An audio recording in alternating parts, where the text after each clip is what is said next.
Welcome back, clan. This is going to be a really quick episode. So in this one, this is our new game plus run. We're only going to be really killing the bosses that are necessary and just kind of running through for a quest line to get a ring and also to get a new ending at the end of the game. Now you should be fairly familiar with the game by now, so we're going to go through this very quickly and I will have timestamps in the description. But after you kill the first boss, you of course will be then going to the Firelink Shrine. You're going to start the bonfire there and then you can head to your first area. So make our way to the High Wall of Lothric. You're going to go through everything until you get up to Vort. Go to the back of Vort's room, of course. Start the boss fight and then finish him off. This is going to give us more boss souls as well for some additional items that we can buy from the transposer. Okay, after you kill Vort, as always, just a reminder, you have to run to the other side of this area to speak with Emma, and she's going to give you the banner. And then you can use that banner to go to the Undead Settlement. So back from Vort's room to get to Undead Settlement, if you just make your way out the back, you can use the banner and then you'll arrive in the settlement. Then you can make your way down and we're going to get Yol. So get Yol to go to the Firelink Shrine, just like you did in the very first run. Accept his service and he will go there and then proceed forward through the Undead Settlement and activate the bonfire.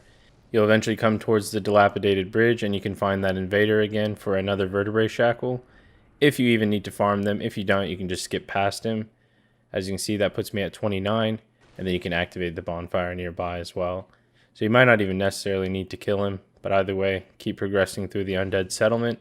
Now, if you're one of the ones who had the rings dropped to you, then you're only going to do 2 playthroughs. When you come past the tree boss, you can go ahead and kill him to get the kiln, so that way you can go to the Firelink Shrine and buy all of your boss type items with the boss souls. And that way you can do it all in this playthrough. But again, if you're not and you're getting all the rings legitimately, then you can do this in the 3rd playthrough. So you can kind of skip that boss basically. But after that, we'll come to the elevator lift where this demon is.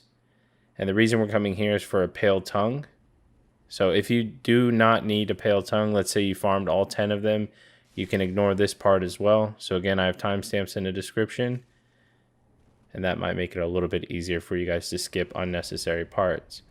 After that, make your way back to that lift and go to the Road of Sacrifices. And then once you get to the Halfway Fortress, you can speak with both of these NPCs. I'm sort of just showing you as we go so that way you can kind of refresh your memory on where you're going as well. And then eventually you'll come to the Crystal Sage, kill the Crystal Sage, and then make your way to the Cathedral.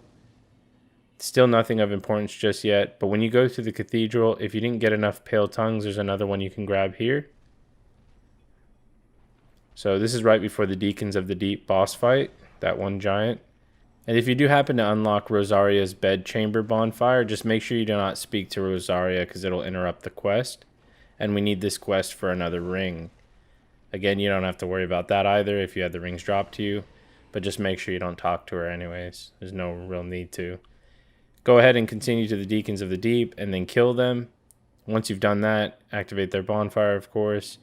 You'll have the cathedral cleared out, and then you can head to the Firelink Shrine. Now, this is the quest line we'll be doing. So you'll meet Cirrus. So after killing the Deacons of the Deep, go back to Firelink Shrine and speak to her until she repeats her dialogue. After she's done that, you can go back to the bonfire and then go to the Halfway Fortress. And then from this part, you can go past the water or the swamp area into the ladder that goes down to this area before a poisonous swamp. And then you can start extinguishing the flames as you go through here. So again, you have these first 2 right at the start. If you just run on the path to your left and sort of straight, you'll find 2 of them, and then you'll eventually come to this bonfire. Next up, from this bonfire, you want to run downwards. And then you're going to go right past this tower, and you'll see the 3 slugs against a ladder.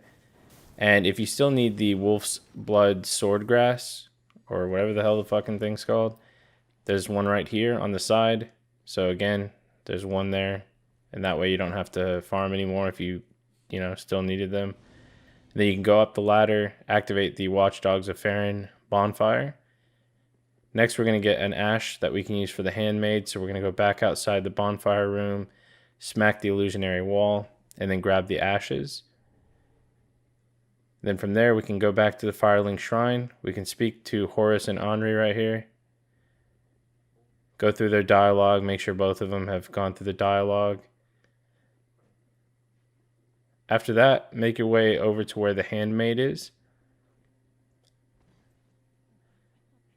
And then speak to the handmaid and give her the next ash that we have, the Dream Chaser's ash, and tell her where you found it.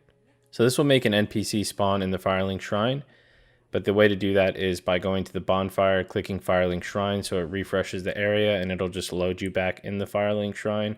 And now you can see the NPC here again, Cirrus. So go ahead and speak to her and go through all of her dialogue yet again. So this playthrough is mainly for a ring, but also an ending, so we can get our last ending trophy. Okay, after you went through all of her dialogue, go back to the Watchdogs of Farron bonfire. If you make your way around this left side, you'll find an enemy here that you can either kill or go past. And then keep going forward. You'll likely get poisoned, but doesn't really do anything. Then head up the stairs to extinguish the last flame. I figured I'd show you guys just because sometimes it can be a bit hard to remember that part. And then you can go back to the shrine bonfire with the coiled sword. Now, if you remember, Yoel gives us these free 5 levels. So if you want, you can speak to him and get free 5 levels out of it. Just ignore the quest line that's relative to him. We're just going to grab the 5 levels. So you, again, just speak to him, draw out true strength, and you just do that 5 times. After that, return to the Keep Ruins back in the swamp. You'll see the doors now open because we extinguished the flames. You're going to kill the Abyss Watchers just as you would normally, light the bonfire, and then we're going to go through the catacombs until we get to the bridge. You remember that bridge that we cut down? So again, all this should be pretty familiar. It's a pretty linear game, so I thought I would just show you.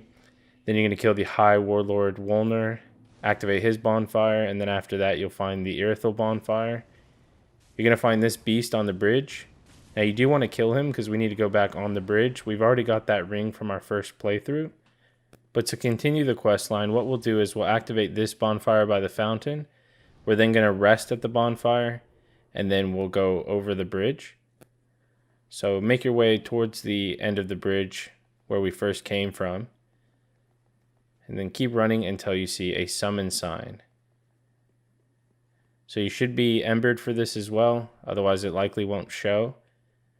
And then answer Cirrus's call for help. So you're going to be summoned into her world where you kill an invader basically, and then that's going to progress her quest line since we helped her out. So again, kill the invader, then continue through the Irithyll area until you get to the church. And then what we'll do here is you can grab a Concord Kept as well, so that way if you didn't farm all 30, you can grab one here. So again, don't forget about that. After that, make your way through the level until you get to the Distant Manor bonfire, which is past this lake. And activate the bonfire down the stairs, but don't go left just yet. Just continue the way you would have to fight Pontiff, so under the sewer. Then make your way up those stairs all the way to the boss room, kill Pontiff.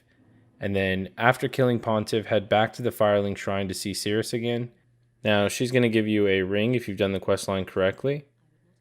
And then we also are going to get an ending this playthrough. So that's the main thing for this playthrough. Again, if you already had all the rings, then you can just focus on getting the boss spells and the boss souls from the guy on the throne. After you've done that with Cirrus and got your ring, head to Anor Londo. And then right before Aldrich as well, if you come up the staircase and you see these Deacon enemies, you're going to find another Concord Kept. This is really, again, only if you didn't farm all 30. So you can grab your 28th one here. If you hadn't farmed all 30 and you started at 26. Then you can kill Aldrich. Activate the bonfire. That'll give you another Lord of Cinder as well, which is good. Then you can go to the Distant Manor bonfire and head to the Irithyll dungeon. Go through all of the Irithyll dungeon until you come out the other side. And then go through the Profane Capital to get the next bonfire. So again, I'm speeding all of this up. You should be pretty familiar. If not, you can use the previous parts as a reference. Then you want to head to the Yorm boss fight. Kill Yorm the Giant. You'll get another Cinders of a Lord. And then after that, he'll spawn you into the Dancer's room. And you can kill the Dancer as well. And then activate her bonfire. So again, that should just be 2 bosses right after each other, which is nice and easy. And then from the Dancer's bonfire, you'll head up the ladder once that's down. Make your way up. We're going to go straight through this area, around the right, past the knights as well to get this bonfire. So this is for the Lothric Castle bonfire. You should remember that spot from the Covenant farm. You'll then make your way to the dragon barracks, and you can also use the cheese method to shoot the dragon down again like we did in our original playthrough. So again, you just use a bow and you shoot his tail until he dies. And then eventually you'll come to the Dragon Slayer armor once you get up top of that area. Kill the Dragon Slayer armor, light the bonfire, and then head forward to the Grand Archives. Grab the Grand Archives key, light the bonfire there, and then make your way to the top of the Grand Archives. Now the Grand Archives is just a straight shot up, so remember you just make your way on up the Grand Archives to get to the Twin Princes, and then after you kill the Twin Princes, light the bonfire. Now that should be all the Lords of Cinder you need to kill to finish the game. You can also use my boy right there on the throne to buy any of your remaining boss spells or anything like that if you are only doing the 2 playthroughs. And then other than that, once you've put all the Lords of Cinder at their throne, the Firekeeper will then come close like she did in the first playthrough. You can talk to her and then kneel at the bonfire to trigger the cutscene and then make your way to the final boss. Once you kill the final boss, this time all we really need to do for this ending is interact with the bonfire right away. Don't have to back up your save or anything. This will be our last ending if you've been following the guide and you backed up your save. If you didn't have a way to back up your save, don't worry. We're obviously going to get that in our 3rd playthrough when we grab a lot of the rings as well. So again, after killing him, all you do is link the first flame. You're going to have a cutscene, and then your last trophy for the ending should pop. Now, I do know this one was a bit more fast-paced, but I do hope it helped you. And if it did, why don't you leave a like on the video, as it helps my content get out there, and it's very much appreciated. Thank you guys so much for your time. And as always, if you're one of my real ones who made it all the way to the end, why don't you leave a comment below that says, "Touch the darkness within me." Thank you guys so much for your time, and I will see you in the last and final part. We somehow managed to condense this one really good, guys. So I'm really proud of that, and I'm really proud of you guys. You started as Ashen Ones, and now you're the Lords of Cinder. We're so close to finishing. And then once you beat the game, guys, if you're going for your 3rd playthrough to get all of the rings, if you didn't have them dropped, go ahead and hit yes, and let's start New Game Plus 3.